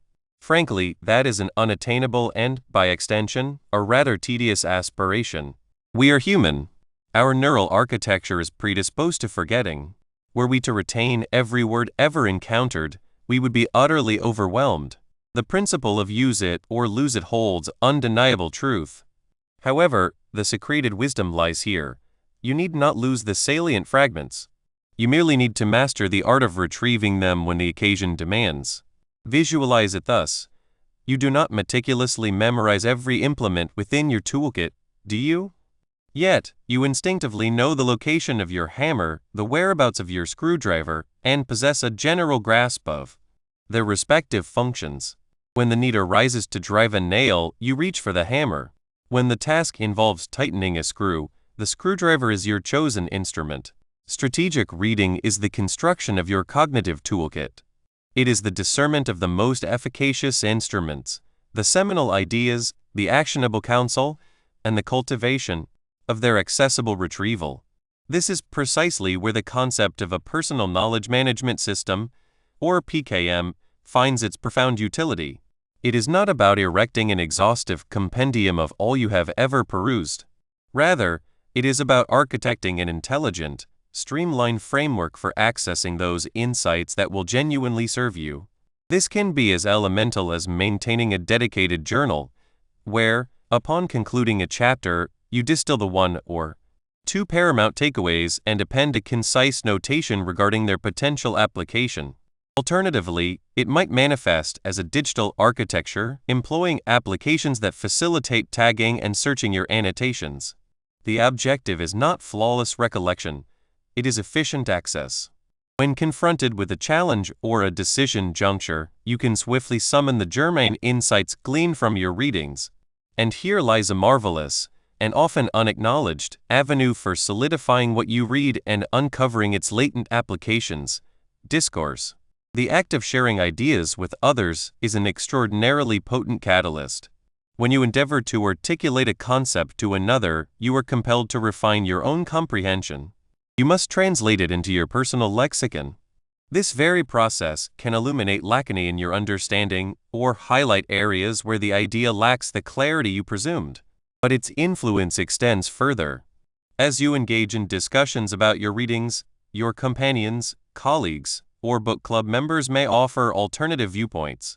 They might recount their own applications of analogous concepts, or they might illuminate avenues of utility that had previously eluded your consideration. This social synergy functions as a knowledge multiplier.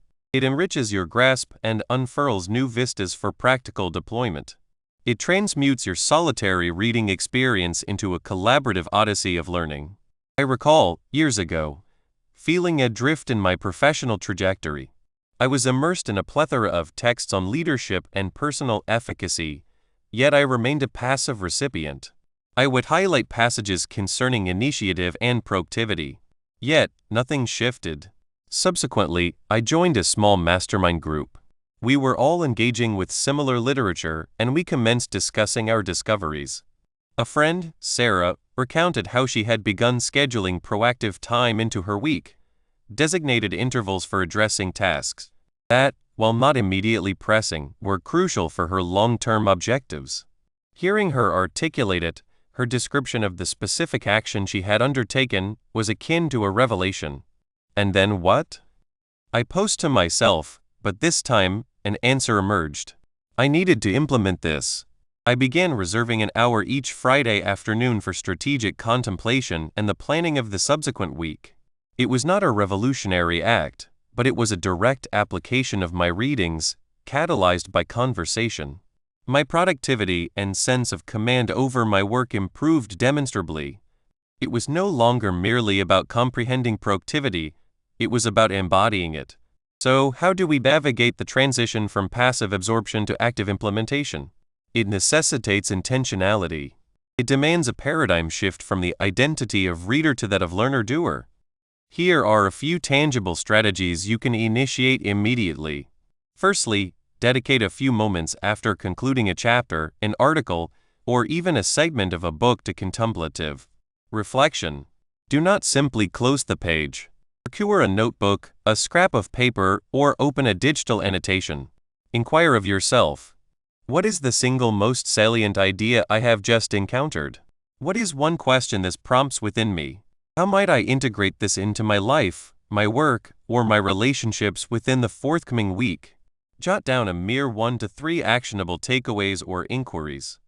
This straightforward act compels your intellect to process the information beyond its superficial layer and to actively seek its relevance. Secondly, contemplate the creation of an application journal. This can be a designated section within your regular diary, a separate notebook, or a digital document. Whenever you consciously apply something you have read, meticulously record it herein. For instance, read about active listening and how to win friends and influence people. Today, during a meeting, I deliberately endeavored to paraphrase others' contributions before responding. Outcome: the exchange felt more collaborative, and I experienced a greater sense of connection with my colleagues. Documenting these applications and their attendant outcomes reinforces the behavioral pattern and illustrates the tangible dividends of your reading. It transforms reading from an abstract pursuit into a pragmatic engine for personal amelioration. Finally, reframe your reading objectives. Rather than aspiring to read 50 books this year, consider aiming for something akin to read 10 books this year and actively implement at least one significant concept from each. This recalibrates the emphasis from quantity to qualitative impact. It renders your reading a directed endeavor toward self-improvement rather than a passive diversion. The profound potency of reading resides not in the mere act of completing a volume, but in the transformation it engenders within us. It is manifest in the decisions we render, the habits we cultivate, and the perspectives we adopt as a consequence of the words we have encountered. When we master the art of asking "and then what?" and diligently seek its answers, we convert our reading from a solitary pursuit into a dynamic partnership with knowledge, one that enriches our existence in myriad, tangible ways. Once we transcend the mere consumption of information and embark upon the vital process of its application, we unlock a more profound stratum of comprehension and personal evolution. Yet, to truly master knowledge, we must also ensure that this applied sagacity is not relinquished to the inexorable march of time. The subsequent, indispensable stride, therefore, is to foster robust frameworks for retaining the locus of our most impactful insights, thereby transforming our reading into an enduring repository of actionable intelligence. 5. Building a knowledge system. Imagine your mind as a vast, opulent library, a sanctuary you delight in visiting. You wander its aisles, your fingers tracing the spines of fascinating volumes, each promising untold stories and invaluable facts. You immerse yourself in their pages, savoring the experience, and then what? For so many of us, these treasures are returned to their shelves, perhaps with a forgotten bookmark still nestled within, making way for the next captivating read. The profound insights, the illuminating connections, the truly transformative revelations begin to recede, fading like distant echoes in a clamorous hall. This is the insidious malady of disconnected knowledge. It is akin to possessing a chest brimming with gold, yet lacking any chart to guide you to its riches. When the need arises, you know the wealth is there, somewhere, but to sift through the entire hoard for a single coin? An utterly exhausting endeavor, is it not? This is precisely where the concept of a personal knowledge system, or PKS, emerges. Envision it not as another quiescent shelf in your intellectual repository, but as an intelligent, vibrant index. It is a mechanism to gather all those luminous ideas you encounter gleaned from the books you devour, the articles you skim, the podcasts you absorb, even the conversations you engage in, and to weave them into a tapestry of profound utility. It is your own meticulously curated cosmos of understanding. Your PKS transcends a mere repository for stray notes. It is a dynamic instrument that empowers you to decipher that world and, more crucially, to comprehend yourself. It forms the vital conduit between merely encountering brilliant concepts and actively embodying them. Why is this so profoundly significant? When your knowledge is fragmented, it resembles a collection of jigsaw pieces scattered across disparate boxes. You might glimpse a compelling piece, but the ease with which it connects to another you encountered last week is lost. This translates to squandered opportunities. You might hold the precise insight required to surmount a professional obstacle or to navigate a pivotal life decision, yet it remains entombed beneath layers of less pertinent information. You may even forget that such a crucial piece of knowledge ever graced your awareness. This pervasive lack of connection engenders a disheartening cycle. You learn, you forget, you relearn, you forget again. It is an exercise in futility and, frankly, deeply demoralizing. It can foster a sense of diminished intellect or capability, when in truth you simply haven't forged the requisite architecture to harness the intelligence you already possess. The opportunity cost is staggering. Brilliant notions poised to ignite creativity, resolve complex problems, or simply bring unadulterated joy lie dormant, unseen, and unutilized. Your personal knowledge system stands as the definitive antidote to this. It is the deliberate process of collecting, organizing, and forging connections between all the information you absorb. It represents a transition from passive consumption to active engagement, ensuring that what you read not only resonates, but becomes an indelible part of your intellectual fabric. This is not about rote memorization, a mechanical replication of facts. Strategic reading, as we have explored, is about comprehension and application. Your PKS is the instrumental engine that facilitates this application. It is the crucible where scattered fragments of data transmute into profound understanding and actionable wisdom. So, how do we embark on the construction of this formidable system? The endeavor is far less daunting than you might imagine, and the cardinal principle is to commence with modest, frictionless steps. Conceive of it as the creation of a personal intelligence nexus. Initially, we require a facile method for capturing ideas. This must be exceptionally straightforward, lest your brilliant notions remain perpetually confined within the confines of your mind. My own journey commenced amidst a chaotic constellation of sticky notes, disparate Word documents, and dog-eared passages in books that subsequently proved irretrievable.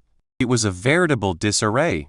I recall attempting to locate a specific tenet from a treatise on effective communication for an impending presentation. An hour vanished in a frantic excavation of the book, my stress escalating with each fruitless page turn, only to finally unearth the quote on a crumpled scrap at the bottom of my satchel. It served as a stark revelation. Presently, I employ a streamlined digital note-taking application. The signal virtue of these tools is their perpetual accessibility, residing on your phone or computer. When an idea surfaces, be it a resonant aphorism from a book, a pragmatic tip gleaned from a podcast, or even a fleeting insight sparked by a perambulation through the park, I can commit it to record in mere seconds. Some individuals find solace in a compact physical notebook, and that is an entirely valid approach. The optimal capture methodology is the one you will consistently embrace. It might be a voice memo app for moments of transit, or a dedicated journal for your literary annotations. The paramount objective is to extract the idea from your mind and deposit it in a locus where it can be systematically organized and recalled. At this juncture, do not concern yourself with pristine phrasing or immaculate penmanship. Merely encapsulate the essence of the thought. Next in sequence is organization.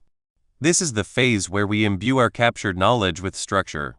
Absent a modicum of organization, your capture system will rapidly devolve into another digital or physical repository of intractable data.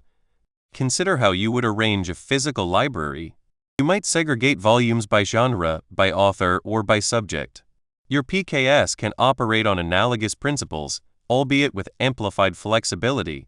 One of the most efficacious methods for organization is the deployment of tags or keywords. Upon capturing an idea, affix to it a few germane tags.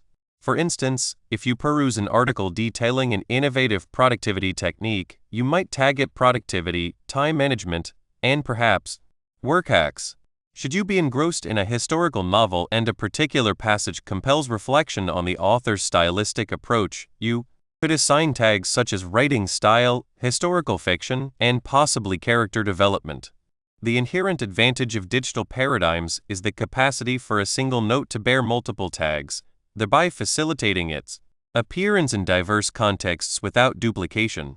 An additional potent organizational tenet involves the aggregation of notes by project or by a sphere of personal interest.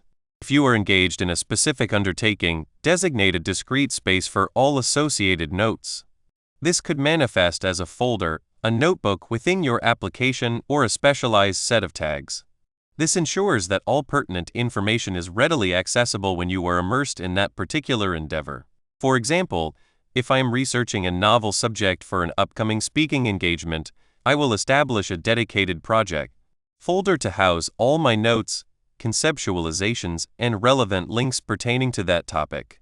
This renders the compilation of my thoughts and the preparation process remarkably facile. The true puissance of a knowledge system, however, resides in interlinking. This is the alchemical process by which disparate facts coalesce into an intricate web of comprehension. Envision it as the construction of a cognitive map, where each idea constitutes a node, and the lines connecting them articulate their interrelationships. Many contemporary note-taking applications facilitate the creation of backlinks. This implies that when you reference one concept within a note, you can establish a direct hyperlink back to that original note dedicated to that concept. Permit me to illustrate. Suppose you possess a note detailing the concept of a growth mindset. Subsequently, as you compose a note concerning the navigation of a formidable professional challenge, you recognize the direct applicability of growth mindset principles. Rather than merely articulating this connection, you can forge a link from your challenging work situation note directly to your growth mindset note. Consequently, whenever you consult your growth mindset note, you will observe all instances where it has been applied and vice versa. This cultivates a rich, interconnected network of your knowledge. It is akin to discovering clandestine passages between disparate chambers of your library, enabling effortless traversal between ideas and illuminating previously unnoticed congruities. This process of interlinking is indispensable for the synthesis of information and the generation of novel insights. It is the mechanism by which you transcend mere recall to achieve genuine understanding and perceive broader implications. Finally, no knowledge system is truly complete without a deliberate strategy for review. This is not an exercise in rereading every salvaged item. Rather, it is about judiciously revisiting and refining your system. One highly effective methodology involves scheduling regular, concise review sessions. Perhaps once a week, dedicate 15 to 20 minutes to perusing your notes, seeking out patterns, connections, or nascent ideas that have acquired heightened relevance. You can also leverage this period to introduce new tags, ameliorate existing notes, or even prune information that has lost its utility. Another potent review technique involves the art of self-interrogation. For instance, if you possess a note on a particular subject, you might pose questions such as, "How does this relate to another subject?" Or "What are the practical ramifications of this concept for my current objectives?" This active questioning fosters a deeper engagement with your stored knowledge. The ultimate aim of review is not merely retention, but the reinforcement of understanding, the discovery of novel connections, and the assurance that your system remains a dynamic, living resource. It is akin to tending a garden. Consistent care ensures its continued flourishing and bountiful yield. Now, let us address the very core of our objective. The ultimate aspiration in constructing a personal knowledge system transcends the mere curation of an impeccably organized digital archive. It is to empower you to apply your knowledge. This is the domain where strategic reading truly distinguishes itself, with your PKS serving as its steadfast ally. A meticulously constructed system functions as a formidable launchpad for decisive action. Rather than passively absorbing information, you actively leverage it to inform your judgments, catalyze nascent ideas, and propel your personal evolution. Consider this scenario. You have delved extensively into the tenets of effective leadership, with all those insights meticulously tagged and interconnected within your PKS. When confronted with a team-based challenge, you are not compelled to strain your memory for nebulous concepts. You can swiftly access your leadership notes, discern specific strategies, and draw parallels to the prevailing circumstances. This immediate access to relevant, structured knowledge enables you to act with unwavering confidence and lucidity. Your PKS transforms raw data into potent wisdom, ready for deployment in real time. It represents the distinction between possessing a cookbook and actually preparing a delectable repast. So, beyond the mere inconvenience of forgetting, what are the tangible detriments of lacking a structured knowledge system? It extends far beyond a minor annoyance. It constitutes a profound forfeiture of opportunity. In the absence of a PKS, your learning devolves into a succession of discrete occurrences, akin to gathering exquisite seashells on a shore yet never assembling them into a mosaic. You forfeit the capacity to apprehend the overarching panorama, to grasp the intricate interplay between disparate ideas. This erodes your aptitude for creative problem solving. Genuine innovation frequently arises from the synthesis of seemingly unrelated concepts, a process severely impeded when your knowledge is a chaotic jumble. Furthermore, the relentless effort required to retrieve information, or the gnawing frustration of failing to do so, can precipitate feelings of inadequacy and engender a reluctance to engage with novel material. You might begin to believe you are inherently a poor learner, when in reality you are simply bereft of the instruments to manage what you have already acquired. This can stifle curiosity and circumscribe your willingness to tackle complex subjects, ultimately impeding your personal and professional advancement. How does the construction of a PKS directly bolster the read smarter, live better thesis, transcending mere information assimilation to yield actionable intelligence? It serves as the direct conduit through which this transformation is realized. Strategic reading imparts the methodology for acquiring knowledge with efficiency and efficacy. Building a PKS elucidates what to do with that knowledge once it is in your possession. It guarantees that the temporal and energetic investments you make in reading are not squandered. Rather than merely accumulating facts, you are cultivating a dynamic, interconnected nexus of understanding from which you can actively draw. This transmutes passive knowledge into active intelligence, empowering you to make more astute decisions, resolve challenges with greater proficiency, and lead a life of enhanced richness and informed perspective. It is the tangible embodiment of the book's promise. Reading smarter demonstrably leads to living better, precisely because you possess a system that renders your acquired knowledge a potent asset at your disposal. What are the minimum viable steps a reader can undertake to commence constructing their system today, without succumbing to the intimidation of complex tools or methodologies? The most critical initial stride is to select a straightforward capture instrument. This could be the native notes application on your smartphone, a complimentary online note-taking service, or even a modest physical notebook. Subsequently, commit to capturing a single idea today. Merely one. It might be a resonant quote from a book you are currently reading, a pragmatic suggestion gleaned from a podcast, or a spontaneous thought that flickers into your consciousness. Record it. That suffices. Tomorrow, capture another idea. As you record it, append a single tag that encapsulates its essence. For instance, if the idea pertains to fiscal prudence. Conclusion. As this shared exploration draws to a close, pause and acknowledge the subtle yet profound transformation. You have transcended the passive act of deciphering symbols on a page, emerging as an architect of your own comprehension. This volume's purpose was not merely to encourage more reading, but to cultivate superior reading. The initial premise that reading is a malleable skill, a potent instrument for intellectual expansion and life enrichment now resides within your command. The unifying principle, the very sinew binding each chapter, technique, and revelation, has been the profound efficacy of strategic reading. This is a conscious, intentional engagement with text, designed to amplify learning, deepen enjoyment, and maximize accomplishment. Recall our discourse on dismantling the ingrained habits that impede progress. True reading efficiency transcends mere ocular velocity. It liberates cognitive bandwidth. By silencing the internal whisper that vocalizes each word and employing a simple tactile guide, you are not simply accelerating your pace.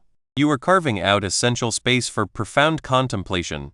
Furthermore, embrace the liberating realization that not every book demands completion. Reading should never devolve into an obligation. Strategic reading champions discernment. It is the art of aligning your intellectual pursuits with your aspirations, selecting texts and passages that genuinely serve your objectives, rather than succumbing to the compulsion of slogging through unrewarding material. This is about optimizing your reading investment of time and mental energy. Perhaps the most significant paradigm shift is recognizing that time itself is not the constraint. The true determinant is how we orchestrate the moments we possess. Strategic reading is the proactive cultivation of learning opportunities. You can discover avenues for reading in the most unexpected interstices of your day. You have learned that engaging with multiple texts concurrently is not an act of intellectual diffusion, but a judicious method for sustaining cognitive vitality and assimilating knowledge from diverse vantage points. And what transpires after the final word is absorbed? That is where the true alchemy occurs. Genuine learning is not solely about visual assimilation, it is about applied understanding. We challenged the time-worn practices of excessive highlighting and exhaustive note-taking. Strategic reading empowers you to harness the substance of what you read by acting upon it, by reshaping your perspective, or by disseminating your newfound insights. Knowing where a kernel of valuable information resides often proves more potent than attempting to engrave every minute detail into memory. When you fully embrace strategic reading, you are undertaking far more than a superficial traversal of texts. You are honing your intellectual faculties. You will find yourself better equipped for critical analysis, for grasping intricate concepts, and for perceiving the world through novel lenses. Your capacity for empathy will deepen, fostering a more profound understanding of disparate individuals and viewpoints. The knowledge you acquire will directly equip you to surmount challenges, make more judicious decisions, and realize your personal and professional ambitions. Above all, strategic reading unlocks a boundless realm of perpetual discovery and profound contentment. It imbues life with greater vibrancy and deeper fulfillment. The strategies we have explored constitute a robust foundation. Your evolution as a strategic reader is a continuous odyssey. Persist in experimenting, in probing with questions, and in adapting these principles to your unique circumstances and learning objectives. By embracing strategic reading, you are not merely reading. You are constructing a lifelong edifice of growth, discovery, and a life immeasurably richer. The universe of knowledge stretches vast and exhilarating. Proceed, read with greater acuity, and live with enhanced purpose.